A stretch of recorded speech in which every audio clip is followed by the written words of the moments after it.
வணக்கம். சொந்தமா நமக்குன்னு ஒரு வீடு கட்டுறது தான் வாழ்க்கையில எல்லாருக்கும் ஒரு கனவு. அதுலயும் நடுத்தர வர்க்கத்தினருடைய முக்கியமான கனவுங்கிறது சொந்தமான ஒரு வீடு கட்டுவது அப்படின்னு தான். இப்படி சொந்தமான நமக்குன்னு ஒரு வீடு கட்டுறதுல நடுத்தர வர்க்கத்தினர் செய்யற மிகப்பெரிய தவறு என்ன? அதுதான் இந்த காணொளி மூலம் நான் பகிர்ந்து கொள்ள விரும்புவது. ஏற்கனவே கட்டிடத்துறை பற்றி நான் போட்ட ஒரு காணொளியில் பார்த்து ஒரு நண்பர் ஒருவர் கேட்டுக்கொண்டார். இது மாதிரி கொஞ்சம் அந்த கட்டிடத்துறை பற்றி நீங்கள் உங்களுடைய அனுபவங்கள் மூலம் உங்களுக்கு தெரிந்த சில விஷயங்களை பகிர்ந்து கொள்ளலாம் என்று அவர் சொன்னதால் எல்லோருக்கும் பயன் தர வேண்டும் என்பதற்காக நான் இதை எல்லோருக்கும் போடுகிறேன். இப்போ உதாரணமா நம்ம சொந்தமா ஒரு வீடு கட்டுறோம் அப்படின்னா, நம்ம ஃபர்ஸ்ட்டு நிலம் வாங்குறதுலயே ஆரம்பிக்குது. நம்ம பிளான் பண்றதுன்ட்டு. முக்கியமான விஷயம் என்ன அப்படி என்றால் பிளானிங். பிளானிங் என்றால் கட்டிடத்தை மட்டும்தான் எல்லோரும் பிளான் செய்கிறாங்க. மற்றபடி அதுல ரொம்ப முக்கியமான விஷயம் அந்த நிதித்துறை மற்றும் யாரிடம் வைத்து நாம் அந்த கட்டிடத்தை கட்டப் போகிறோம் இல்லை செயல்படுத்த போகிறோம் நமது திட்டத்தை என்பதை மட்டும் அதை தான் முதலில் பிளான் செய்ய வேண்டும். இப்ப உதாரணமா நான் என்ன சொல்றேன், இப்ப நீங்க ஒரு வீடு கட்டணும்னு தீர்மானம் பண்ணிடுறீங்க. தீர்மானம் பண்ணிட்ட உடனே நீங்க என்ன பண்ணுவீங்க, அதுக்கு ஒரு பட்ஜெட் ஒன்று போடுறதுக்கு அது என்ன அப்படின்னா ஒரு ஒரு இன்ஜினியரை வச்சு ஒரு பிளான் ஒன்று பர்ஃபெக்டான பிளான் போட்டு, இன்னும் சொல்லப்போனால் ஒரு இன்ஜினியராலேயோ இப்போ இருக்கும் கான்ட்ராக்டராலேயோ உங்களால் சரியான டிராயிங் போட்டு தர முடியும். ஆனால் நிறைய விஷயங்களை இப்பொழுது இருக்கும் கல்வி மூலம் சொல்லவே முடியாது. என்ன காரணம் என்றால் இப்போ நடைமுறையில் நீங்கள் மார்க்கெட்டில் பார்த்தீங்க அப்படின்னா நீங்கள் அது ஃபீட்ஸ் அண்ட் இன்ச்சஸ், அதாவது அடிக்கணக்கில் தான் எல்லாமே நடந்து கொண்டிருக்கும். பொதுவாக வீடு கட்டுவது பிரைவேட் செக்டர் என்பது. ஆனால் நீங்கள் கல்லூரிகளில் நீங்கள் பார்த்தீர்கள் என்றால் அவர்களுக்கு பாடம் எடுப்பது அடிக்கணக்கில் கிடையாது. மில்லிமீட்டர் மீட்டர் என்று பாடத்தை எடுத்துக் கொண்டிருப்பார்கள். அப்படியே அதை முடித்து விடுவார்கள். அவர்கள் பிறகு எப்படி கற்றுக்கொள்ள என்றால் நடைமுறை வாழ்க்கையில் அவர்கள் வேலை செய்கிற அந்த தொழிலாளர்கள், கான்ட்ராக்டர், மேஸ்திரி அவர்கள் மூலம்தான் இவர்கள் அதையே கற்றுக்கொள்கிறார்கள். அங்குலம் அடிகளின் மூலம் கணக்கு சொல்வது. அதன் மூலம்தான் அவர்கள் மொத்த கட்டிடத்தையும் உங்களுக்கு கட்டி கொடுக்கிறார்கள். யார் படித்த இன்ஜினியர். அப்படி என்றால் அவர் தன்னுடைய படிப்பின் மூலம் பெற்ற அறிவை விட நடைமுறை அறிவின் மூலம் தான் உங்களுக்கு கட்டிடம் கட்டப் போகிறார். ஏனென்றால் அதில் தான் நீங்கள் பேசுகிறீர்கள், நீங்கள் வீடு கட்டு. அதனால் கல்வியிலேயே கொஞ்சம் பிரச்சனை இருக்கிறது. இருந்தாலும் நான் அனுபவத்தின் மூலம்தான், கண்டிப்பாக நானும் மற்ற இன்ஜினியர்களை போலதான் அனுபவத்தின் மூலம்தான் இதையெல்லாம் கற்றுக்கொண்டேன். அனுபவத்தின் மூலம்தான் பல விஷயங்களை கற்றுக்கொண்டேன். அதை உங்களிடம் பகிர்ந்து கொள்கிறேன். குறிப்பாக நிறைய ஏமாந்திருக்கிறார்கள். நிறைய பணம் மற்றும் அல்ல எல்லாமே. இது என்ன அப்படின்னா அதெல்லாம் உங்களுக்கு பகிர்வு தான் இந்த காணொலி. இப்போ உதாரணத்துக்கு நான் உங்ககிட்ட சொன்ன விஷயம் இல்லையா, ஏன் நான் குறிப்பாக சொல்லுகிறேன் என்றால் நீங்க ஒரு கல்வியில ஏமாந்துட்டீங்க. சரியான கல்வி நிறுவனத்துல கல்வி வாழ்க்கை போச்சு. திருமணத்துல ஏமாந்தீங்கன்னா அதுவும் வாழ்க்கை. அது மாதிரிதான் கிட்டத்தட்ட கட்டிடம் என்பது. அதனால் நீங்கள் சரியான நபரை மட்டுமல்ல, நீங்களே முதலில் ஒரு திட்டம், ஒரு பிளானிங் எல்லாமே இருக்க வேண்டும். இப்போ உதாரணத்துக்கு நம்ம அந்த இதுக்கே வரலாம். நீங்க 20 லட்சம் ரூபாய்க்கு கட்டடம் கட்டுகிறீர்கள் என்று வரைபடம் போட்டு எல்லாம் தயாரிக்கப்பட்டு விட்டது. நீங்கள் என்ன செய்வீங்க, அந்த 20 லட்சம் ரூபாய் கட்டிடம் கட்டுவது என்பது இப்போ நான் மார்க்கெட்ல இருக்கிற ரேட் நீங்க பார்த்தீங்க அப்படின்னா 2000 ரூபாய் per ஸ்கொயர் ஃபீட்னு வச்சுக்கலாம். ஆனால் கண்டிப்பா மேலே கீழே இருக்கிறது. நாம் எப்படி கட்டுகிறோம் என்பது. இப்போ அந்த பிளானிங்லேயே சில விஷயங்களை நீங்கள் சரி செய்யலாம். உதாரணத்துக்கு என்ன அப்படின்னா இப்போ ஸ்டாண்டர்ட் பிளானிங் ஒன்று இருக்கு. 2 பெட்ரூம், 2 டாய்லெட்டு, ஒரு ஹால், ஒரு லிவிங், டைனிங், இப்படி ஒரு ஸ்டாண்டர்ட் ரெடிமேட் ஃபார்மேட்டுக்கு வந்தாச்சு. ஆக்சுவலாக அது ரெடிமேட் ஃபார்மேட்டுக்கு நமக்கு எப்படி அப்ளை ஆகிறது.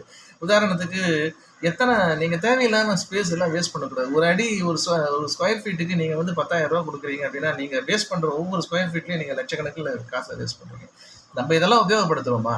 எத்தனையோ நான் ஹோம் தியேட்டர்லாம் கட்டி இன்னைக்கு யாருமே அந்த ஹோம் தியேட்டரை யூஸ் பண்ணுறது கூட கிடையாது. நான் 20 வருஷம் முன்னாடி பார்த்து அந்த மாதிரி எல்லாம் தேவையில்லாத அந்த அதையெல்லாம் முதலில் பிளானிலேயே சரி செய்து விட வேண்டும். எது தேவையோ, எவ்வளவு தேவை, யார் எவ்வளவு வசிக்கிறார்கள், அவர் எப்படி அதை அனுபவிக்க, இதெல்லாம் பிளான்லேயே ஃப்ரீஸ் பண்ணி அதுலேயே நீங்கள் ஒரு 10-20 லட்சம் மிச்சம் பண்ணலாம். அப்புறம் இப்போ என்ன பண்ணலாம், நீங்கள் கான்ட்ராக்டர் சூஸ் பண்ணுறீங்க. கான்ட்ராக்டர் சூஸ் பண்ணோன்னா அவர் என்ன சொல்லுவார், சார் 20 லட்சம் நீங்கள் போட்ட 25 லட்சம்னு நீங்கள் கணக்கு போட்டிருப்பீங்க மொத்தமாக.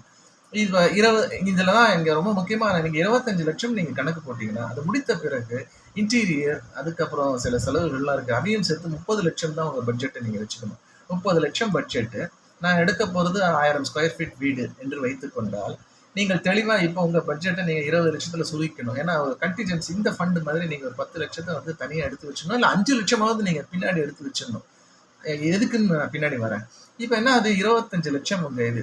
நீங்க என்ன பண்றீங்க? கான்ட்ராக்டர கூப்பிடுறீங்க. அப்பதான் பிரச்சனை ஆரம்பிக்குது. எப்படியாவது வேலைய பிடிக்கணுங்கிற நிலைமையில தான் அப்ப எல்லாருமே இருப்பாங்க கான்ட்ராக்டர்ஸ்லாம்.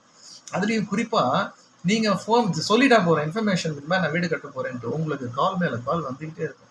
ஆச்சரியமா இருக்கும்.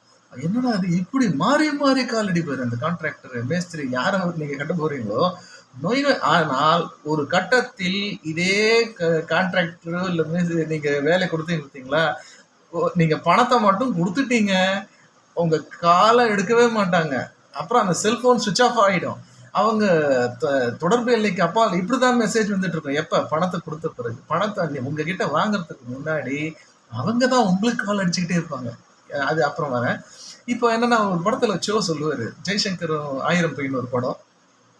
குதிரை எந்த குதிரை வேகமா ஓடும்? குதிரையில காசு கட்டணும். டே குதிரையை விட ஷோ ஜெய்சங்கர் கேட்பாரு எந்த குதிரை ஷோ சொல்லுவாரு குதிரை எல்லாம் காசு கட்ட வேண்டாம் மனுஷன் மேல காசு கட்டுங்களா மனுஷன் ஆமாண்டா மனுஷன் தான்டா குதிரையை விட வேகமா ஓடுவான் அப்படி என்னடா உளர்ற இவருக்கு ஜெய்சங்கருக்கு நீ ஒரு மனுஷன் கிட்ட பணத்தை கொடுத்து பாரு அவன் என்ன வேகமா ஓடுறான் அப்படின்ட்டு அப்பதான் அது மாதிரி நீங்க யாராவது உங்களை இனிமே பார்க்க கூடாது இவர் நம்மளை விட்டு கண்காணாம போயிட்டோம்னா அவர்கிட்ட கொஞ்சம் பணத்தை கொடுத்து பாருங்க அதுக்கப்புறம் உங்களை பார்க்கவே வர மாட்டார் நீங்க தான் அதுக்கப்புறம் அலையணும் சினிமாலாம் காமெடி அதுக்கு நீங்க பணம் கொடுத்துட்டு அலையிறத காமெடி மாதிரிலாம் மாத்தி விட்டுருக்காங்க எனக்கு சினிமால அது வேற விஷயம் எதுக்கு சொல்ல வர நீங்க பணத்தை கொடுக்கிற வரைக்கும் தான் அவர்கள் உங்களிடம் அதனால்தான் உங்களிடம் இருக்கும் முக்கியமான துருப்புச்சீட்டு பணத்தை அவ்வளவு லேசில் வேலை முடியாமல் நீங்கள் பணத்தை கொடுப்பது என்பது நீங்கள் உங்கள் பணம் நீங்களே உங்களுக்கு வைத்துக் கொள்ளும் உங்க வேட்டு அதுதான் இங்கதான் முதல் பாயிண்ட் இதை என்ன பண்ணுவாங்க நீங்க என்ன பண்ணுவோம் அட்வான்ஸ் கேட்பாங்க நீங்க அட்வான்ஸ் கேட்கும் போதே நீங்க வந்து ரொம்ப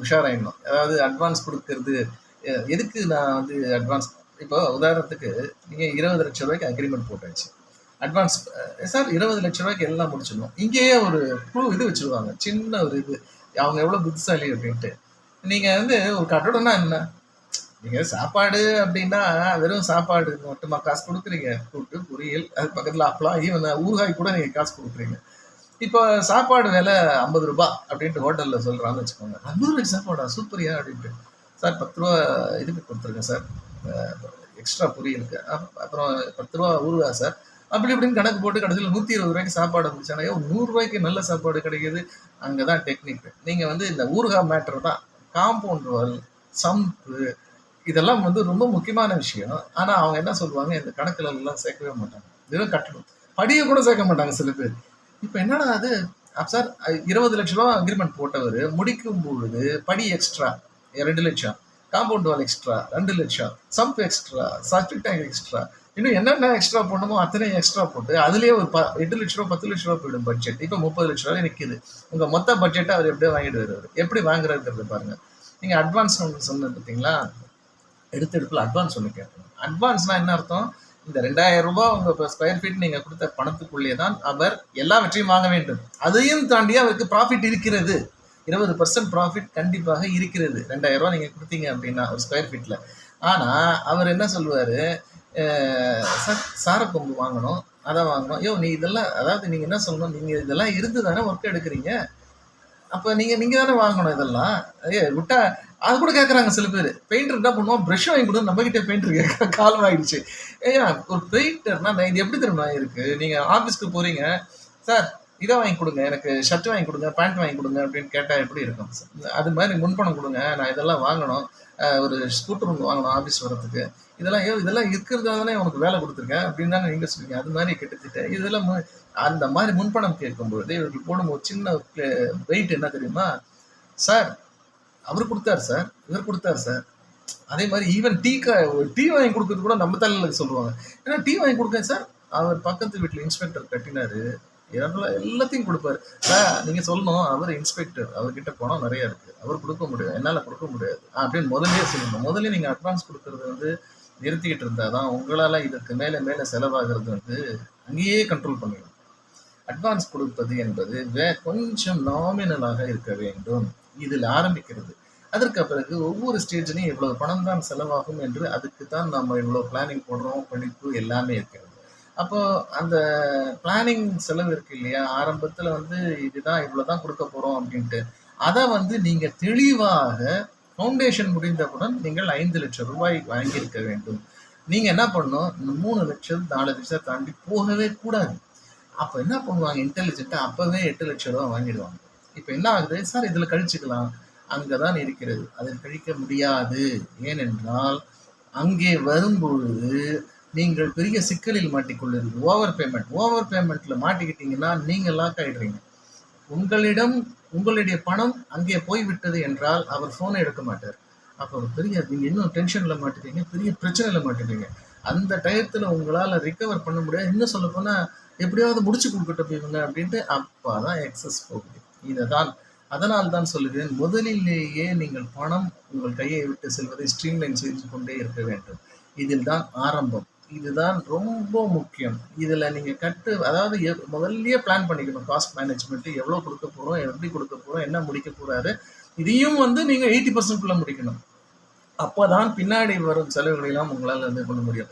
அதனால் தான் பல கான்ட்ராக்ட்கள் வந்து கொஞ்சம் கசப்பில் முடிவதற்கு காரணம். அதனால் நம்ம தான் இங்கேயே ஜாக்கிரதையா இருக்கணும். இது வந்து ஒரு ஆரம்பம் தான், முதல் பாகம் தான். நான் தொடர்ந்து பேசுகிறேன். இதை முதல் பாகம் எல்லோரும் இதை பார்த்து லைக் பண்ணுங்கள், ஷேர் பண்ணுங்க, என் சேனலை சப்ஸ்கிரைப் பண்ணுங்க, உங்க ஃப்ரெண்ட்ஸ்க்கு எல்லாம் சொல்லுங்க.